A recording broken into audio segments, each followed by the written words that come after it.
ನಮ್ಮ ರೈತರ ಬಹಳಷ್ಟು ಕಷ್ಟಪಟ್ಟ ಬೆಳೆಯನ್ನು ಬೆಳೀತಾರೋ. ಯಾವಾಗ ಮಾರ್ಕೆಟಿಗೆ ತೊಗೊಂಡು ಹೋಗ್ತಾರೆ ನೋಡು ಮಾರಾಕ, ಇದ್ದ ಬದ್ದದ ಪ್ರಾಫಿಟ್ ಎಲ್ಲ ನಡುವಿನವನ್ನ ತೊಗೊಂಡು ಹೋಗ್ತಾನೆ, ಮಿಡಲ್ ಮ್ಯಾನ್ ಅಂತ ನಾವು ಅವ್ನು ಕರಿತೇವೆ. ದೋಸ್ತ ನಿಂಗೇನಾದರೂ ಗೊತ್ತಿದ್ದೇನ, ಸಿಂಪಲ್ ಮಾರ್ಕೆಟಿಂಗ್ ಸ್ಟ್ರಾಟಜಿ ನೀನೇನಾದರೂ ಅಪ್ಲೈ ಮಾಡಿದ್ರಿಂದ ನಿನ್ನ ಬೆಳೆಗೆ ಹೈಯೆಸ್ಟ್ ಪ್ರೈಸ್ನ ನೀನು ಕೊಡೋಕೆ ಸಾಧ್ಯ ಐತಿ. ಸೊ ಈ ವಿಡಿಯೋದಾಗ ನಾವು ಅವ ಪಾಯಿಂಟ್ಸ್ಗಳ ಬಗ್ಗೆ ಮಾತಾಡೋಣ. ವಿಡಿಯೋನ ಎಂಡ್ ತನಕ ನೋಡು. ಯಾವೆಲ್ಲ ಪಾಯಿಂಟ್ಸ್ಗಳನ್ನ ಅಪ್ಲೈ ಮಾಡೋದ್ರಿಂದ ನಮ್ಮ ಬೆಳೆಗೆ ಬಹಳಷ್ಟು ರೇಟ್ಗಳನ್ನು ನಾವು ಕೊಡ್ಕೊಳ್ಳೋಕೆ ಸಾಧ್ಯ ಐತಿ. ಡೈರೆಕ್ಟ್ ಸೆಲ್ಲಿಂಗ್ ಅಂತ ಕರಿತೇವೆ. ಒಬ್ಬ ರೈತ ಡೈರೆಕ್ಟ್ಲಿ ಅವನ ಸಣ್ಣ ಮಾರ್ಕೆಟ್ದಾಗ ಹೋಗಿ ಕೂತ್ಕೊಂಡು ಮಾರ್ಬೋದು. ಸ್ವಲ್ಪ ಕೆಲಸ ಹೆಚ್ಚಾಗ್ತೈತಿ, ಬಟ್ ಏನಂದ್ರೆ ನಡುವಿನ ಅವ್ರ ಕಮಿಷನ್ ಕಟ್ ಆಗ್ತೈತಿ, ಅದ ಪ್ರಾಫಿಟ್ ನಿಮಗೆ ಉಳಿತೈತಿ. ಇದು ಒಂದು ಆಪ್ಷನ್ ಐತಿ. ಈ ಥರ ನೀವು ಹೆಂಗಾರೆ ಮಾಡಿ ಯಾರು ಬೈಯರ್ದಾರ ನೋಡು, ಎಂಡ್ ಪ್ರಾಡಕ್ಟ್ ಯೂಸರ್ಸ, ಅವ್ರ ಜೊತೆನೆ ಕನೆಕ್ಷನ್ ಬೆಳೆಸಿರಿ ಅಂದ್ರೆ ಇದ್ದ ಬದ್ದಂಥ ಏನು ಕಮಿಷನ್ ಆ ಕಡೆ ಈ ಕಡೆ ಹೋಗ್ತೈತಿ ನೋಡು ಪೋಲಾಗಿ, ಅವೆಲ್ಲವೂ ನಿಮಗೆ ಬರ್ತೈತಿ ಡೈರೆಕ್ಟ್ಲಿ. ಸೊ ಇದರಿಂದ ನಿಮ್ಮ ಪ್ರಾಫಿಟ್ ಹೆಚ್ಚಾಗಕ್ಕೆ ಸಾಧ್ಯ ಐತಿ. ಸೊ ದೋಸ್ತ, ಸೆಕೆಂಡ್ ಪಾಯಿಂಟ್ ಅಂದ್ರೆ ಡಿಜಿಟಲ್ ಯುಗದಾಗ ಡಿಜಿಟಲ್ನ ಯೂಸ್ ಮಾಡ್ಕೊಂಡ ನಿಮ್ಮ ಬೆಳೆಗಳನ್ನು ಮಾರಕ್ಕೆ ಪ್ರಯತ್ನ ಮಾಡೋದ. ಬಹಳಷ್ಟು ಪ್ಲ್ಯಾಟ್ಫಾರ್ಮ್ಗಳು ಇದಾವು. ನ್ಯಾಷನಲ್ ಅಗ್ರಿಕಲ್ಚರ್ ಮಾರ್ಕೆಟ್ ಅಂತ ಐತಿ. ಆಲ್ ಓವರ್ ಅಕ್ರಾಸ್ ಇಂಡಿಯಾ ನೀವು ಎಲ್ಲಿ ಬೇಕಾದರೂ ನಿಮ್ಮ ಪ್ರಾಡಕ್ಟ್ಗಳನ್ನು ಮಾರ್ಬೋದು. ಯಾವುದೇ ಬೆಳೆ ಇರಲಿ ಅದನ್ನು ಮಾಡ್ಬೋದು. ಅಗ್ರಿ ಬಜಾರ್ ಅಂತ ಐತಿ, ದೇಹಾತ್ ಅಂತ ಐತಿ. ಅದು ಬಿಡ್ರಿ, ನಾರ್ಮಲ್ ವಾಟ್ಸಪ್ ಗ್ರೂಪ, ಫೇಸ್ಬುಕ್ ಗ್ರೂಪ್ಗಳ್ದಾಗ ಭೀ ಬಹಳಷ್ಟು ಜನ ಬೈ ಮಾಡೋರು ಇದ್ದಿರ್ತಾರೆ. ನೀವು ಅಪ್ಲೋಡ್ ಮಾಡೋರಾಗ್ರಿ ಮೊದಲು. ಅಂದ್ರೆ ಡಿಜಿಟಲಿ ಒಂದು ಸ್ವಲ್ಪ ತಿಳ್ಕೊಂಡ ನಿಮ್ಮ ಬೆಳೆನ ನೀವೇನಾದರೂ ಮಾರ್ರಿ ಅಂದ್ರೆ ಹೈಯೆಸ್ಟ್ ಪ್ರೈಸ್ಗೆ ಹೋಗ್ತಿದ್ದು ದೋಸ್ತ. ಮಾರ್ಕೆಟ್ದಾಗ ಹೆಚ್ಚು ರೇಟ್ ಸಿಗಬೇಕೈತಂದ್ರೆ ಒಂದು ಬೇಸಿಕ್ ಕಾನ್ಸೆಪ್ಟ್ನ ನೀವು ತಿಳ್ಕೊಬೇಕು. ಡಿಮ್ಯಾಂಡ್ ಆ್ಯಂಡ್ ಸಪ್ಲೈ ಅಂತ ಕರೀತಾರೆ. ಯಾವಾಗ ಮಾರ್ಕೆಟ್ದಾಗ ಸಪ್ಲೈ ಹೆಚ್ಚಿರ್ತೈತಿ ನೋಡಿ ದೋಸ್ತ, ಅವಾಗ ಡಿಮ್ಯಾಂಡ್ ಕಡಿಮೆ ಇರ್ತೈತಿ. ಯಾವಾಗ ಸಪ್ಲೈ ಕಡಿಮೆ ಇರ್ತೈತಿ ನೋಡಿ, ಅವಾಗ ಡಿಮ್ಯಾಂಡ್ ಹೆಚ್ಚಿದ್ದಿರ್ತೈತಿ.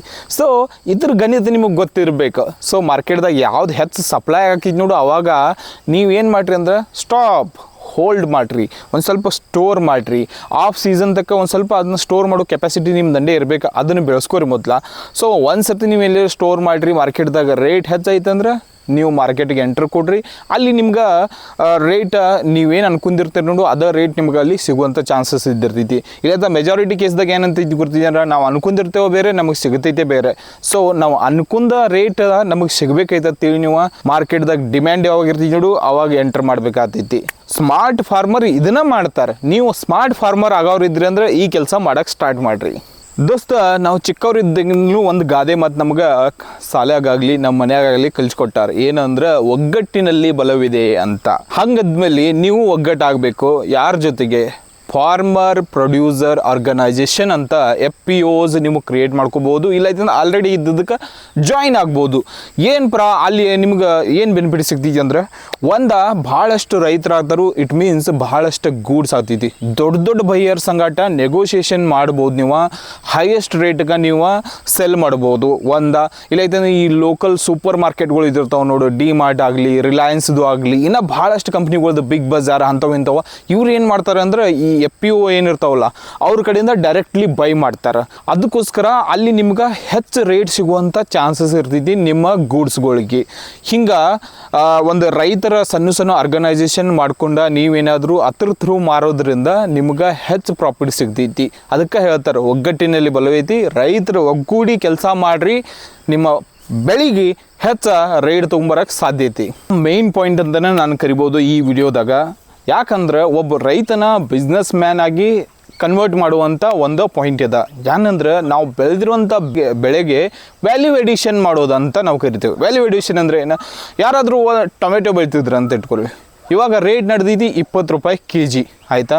ಆದರೆ ಟೊಮೆಟೊ ಸಾಸ್ ಎಷ್ಟಕ್ಕೆ ಬರ್ತೈತಿ? ಅಂಗಡಿಯಾಗ ಒಂದು ಸ್ವಲ್ಪ ಹೋಗಿ ಕೇಳ್ರಿ ನೀವು, ಎಷ್ಟಕ್ಕೆ ಬರ್ತೈತಿ kgಗೆ? ನೀವು ನೋಡ್ಬೇಕಾಯ್ತಂದ್ರೆ 80ರಿಂದ 90, 100 ತನಕನೂ ಹೋಗುತ್ತೈತಿ. ಡಿಪೆಂಡ್ ಆಗ್ತೈತಿ ಬ್ರ್ಯಾಂಡ್, ಸುಡುಗಾಡ, ಶುಂಠಿ ಅದೆಲ್ಲ ಬಿಟ್ಬಿಡ್ರಿ. ಅಟ್ಲೀಸ್ಟ್ ನಿಮ್ಗೆ 50 ರೂಪಾಯಿ ಸಿಗ್ತದೆ ತಿಳ್ಕೊರು. 20 ರೂಪಾಯಲ್ಲಿ, 50 ರೂಪಾಯಲ್ಲಿ 30 ರೂಪಾಯಿ ಡಿಫ್ರೆನ್ಸ್ ಐತಿ ದೋಸ್ತ.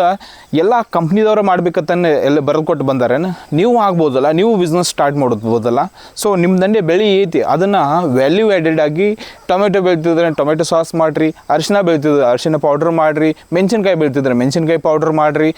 ಭಾಳಷ್ಟು ಏನಂದ್ರೆ ನಮ್ಮ ಬೆಳೆಗೆ ವ್ಯಾಲ್ಯೂ ಆ್ಯಡೆಡ್ ಹೆಂಗೆ ಮಾಡೋಕ್ಕೆ ಸಾಧ್ಯತೆ ಅನ್ನೋದ್ರ ಬಗ್ಗೆ ಒಂದು ಸ್ವಲ್ಪ ಥಿಂಕ್ ಮಾಡೋಕ್ಕೆ ಸ್ಟಾರ್ಟ್ ಮಾಡಿರತ್ತೀರಿ ನೀವು, 100 ಹಾದಿ ಓಪನ್ ಆಯ್ತು ದೋಸ್ತ್. ಅದಕ್ಕೆ ಹೇಳ್ತಾರು ವ್ಯಾಲ್ಯೂ ಎಡಿಷನ್ ಏನಾದರೂ ಮಾಡಿದ್ರೆ ಅಂದ್ರೆ 3 ರಿಂದ 4 ಪಟ್ಟು ಇವಾಗ ಏನು ನೀ ಅರ್ನ್ ಮಾಡತ್ತಿ ನೋಡು ಅದಕ್ಕೆ ಆ್ಯಡ್ ಆಗ್ತೈತಿ. ಹಾಂ, ಕಷ್ಟ ಅಂತೂ ಐತಿ, ಕಷ್ಟ ಇಲ್ದ ಯಾವ್ದು ಆಗಂಗಿಲ್ಲ. ಬಿಸ್ನೆಸ್ ಮ್ಯಾನ್ ಗತೆ ಥಿಂಕ್ ಮಾಡಬೇಕಾಗ್ತೈತಿ. ನೀವು ಲಿಟ್ರಲಿ ಬಿಸ್ನೆಸ್ ಮ್ಯಾನೇ ಆಗ್ತೀರಿ ಆಯಿತಾ. ರೈತರು ಕಮ್ ಬಿಸ್ನೆಸ್ ಮ್ಯಾನ್ ಆಯ್ತಂದ್ರೆ ಸ್ಟ್ರೆಂತ್ ಭಾಳ ಜಾಸ್ತಿ ಇರ್ತೈತಿ. ಈ 5ನೇ ಪಾಯಿಂಟ್ನ ನಿನ್ನೆ ಇಟ್ಕೋ. ಒಬ್ಬ ರೈತಗೆ ಹೆಚ್ಚಿನ ರೇಟ್ ಸಿಗ್ಬೇಕಾಯ್ತಂದ್ರೆ ಇವೆಲ್ಲನೂ ಟ್ರೈ ಮಾಡಬೇಕಾಗ್ತೈತಿ.